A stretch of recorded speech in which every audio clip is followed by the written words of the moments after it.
So, just a continuation from the second video, just some more thoughts.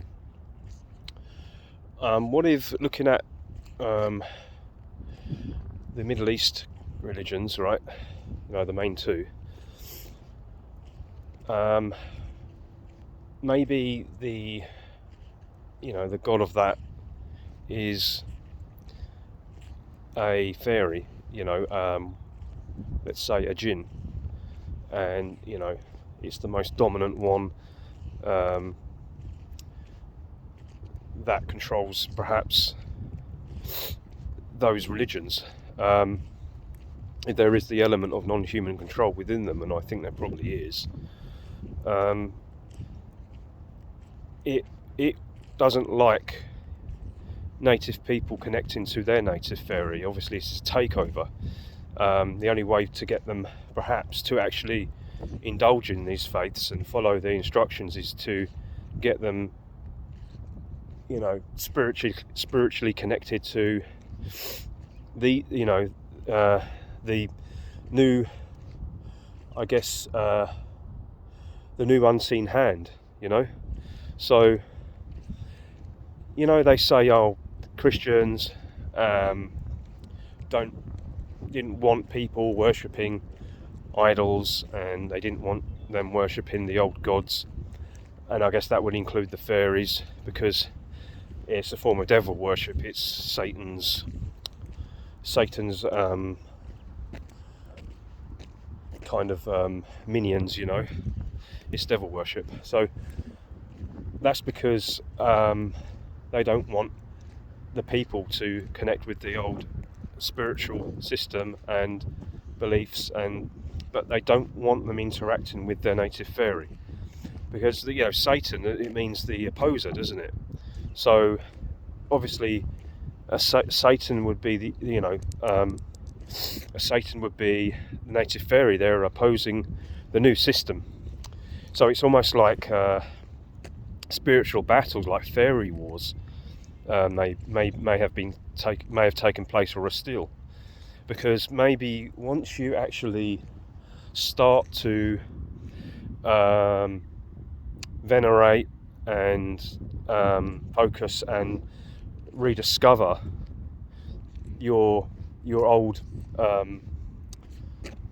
your pagan past, you will start to connect again with these beings. And once you make that interdimensional spiritual bridge, then the forces of the Middle Eastern faiths can no longer hurt you. You get that natural supernatural protection that you originally had, perhaps. Again, this is just theory, but it's an interesting one. Once that happens, those faiths can no longer penetrate you individually, and then collectively if enough people wake up to it.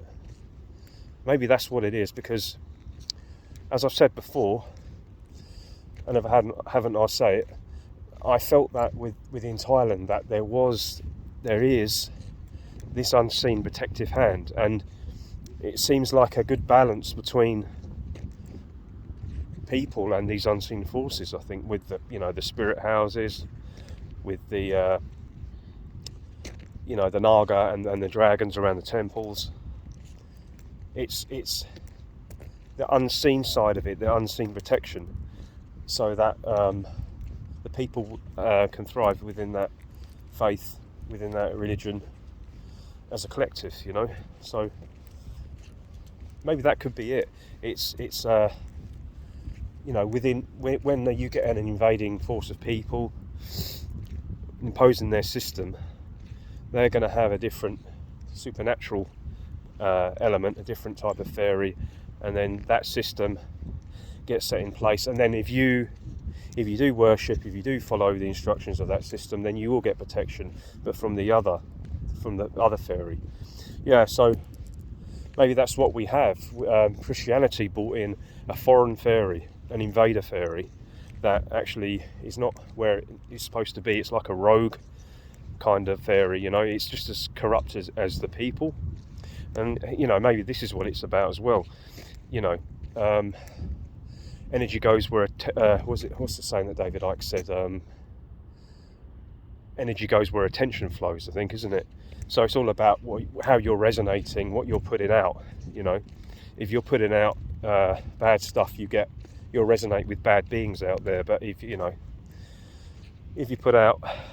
genuine and respectful and you put out good intentions and you want to grow and you want to evolve, you will attract beings that want to do the same, that can either teach you, you can teach them, they can teach you, etc., and you work together and you protect each other, you know, for the good of your tribe. But I think the real way is just to evolve, service to others, self-development, things like that. But yeah, so maybe that's what this is about. It's on the paranormal side of it. It's you're dealing with jinn. If you want to call them all jinn, I call them fairy. You're dealing with fairy wars as well in the unseen. You know, maybe like what we need to do as a tribe. You know, the people out there in Europe who are awake to all of this is perhaps, I don't know how, but maybe reconnect with these beings, the ones that were benevolent, and they wanted to grow with us and offer us protection. You know, maybe that's what we need to do. I don't know, because there's a lot of evil out there, isn't there, right now? We're, you know, with the prickly pear and all of that. You know what that means if you listen to Thomas Sheridan. I don't know, maybe they're watching, maybe they're hoping to you know, rekindle the relationship and build bridges again. Again, it's theory, but I don't know, there's some truth there, I think. Certainly sparks the imagination. Alright, I think that's enough for now. If I think of anything else, I'll be back, but I think that's it for now. I'll see you in the next video. Cheers.